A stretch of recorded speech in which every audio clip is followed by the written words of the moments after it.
daily briefing. Okay, send in the briefer. Briefer! Hello, sir. Here's your daily briefing. Today, the Potsdam Conference continues, where the state of the post-war world will be discussed. Here is a written synthesis of the brief. You may follow along, sir.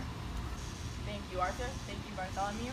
What is the current state of Russia as we go into this conference, and where do they stand?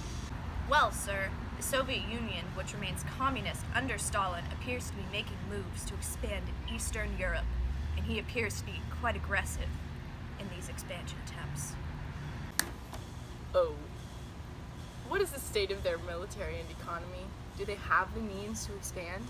During the war, sir, their army was reduced from about 11.3 million men to about 2.8 million men.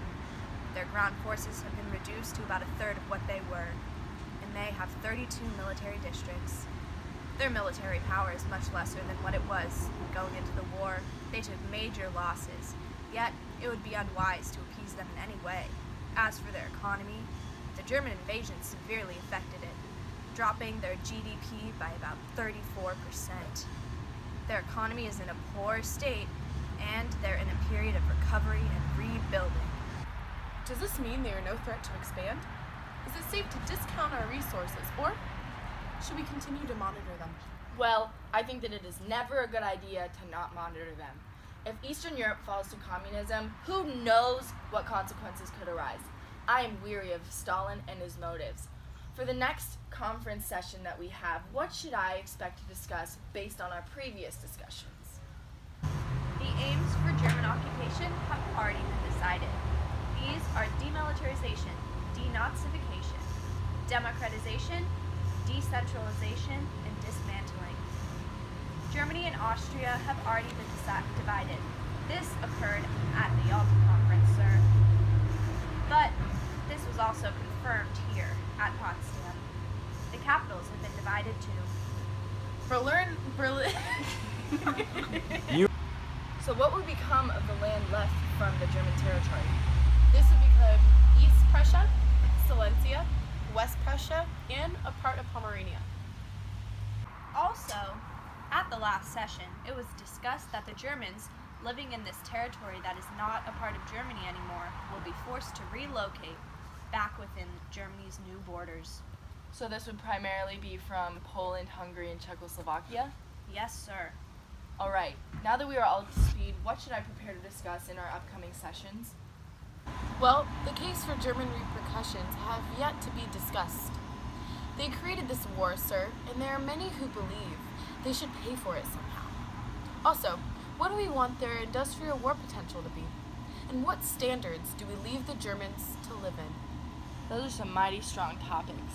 I'd like both of your guys' opinion on what I should do. Well, sir, I think the Germans owe the world. But with what money? They're a broke nation. After the war, their economy has been reduced to shambles. Perhaps they could use their industry to try and pay reparations to the Allies. That would refocus their industry, effectively lowering Germany's industrial war potential at the same time. As for civilian standards of life, that stumps me, sir. That's a fair suggestion, Bartholomew. What say you, Arthur? Well, sir, I think reparations for some of the Allies are unnecessary. I think they should be paid to the countries that lost the most. This is mostly the USSR. Now, I know that seems unwise due to our suspicions, but they helped us win this war and they took the most hits for the Allies. They deserve reparations to help them get back on their feet after what the Germans did to them. Also, I agree that reparations for the industry would be wise because that is where Germany's worth lies. I also find it wise to lower their war industrial potential, dismantling facilities and reducing it to its bare minimum, to avoid any pushback as they are phased into the post-war Europe. Also, the lives of Germans should not be diminished too severely, as many had no business with the war. Yet, they should not be thriving too much.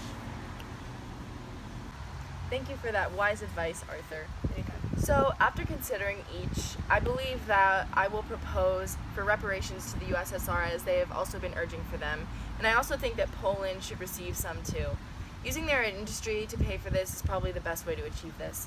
Additionally, it is crucial for German war industrial potential to be diminished and dismantled. And I also agree that Germans should not have a terrible living standard, but I feel it'd only be fair if it was slightly lesser than that of the average European. Sir, that concludes your brief. Do you have any lingering concerns or questions? Of course I do, Bartholomew, but none of which deserve any of your time or have any attainable answers. Thank you for this brief. You are dismissed. All right, thank you, sir. Arthur, can you please clear my schedule so that I may have room to take notes for my next conference? Yes, sir. Right away, sir.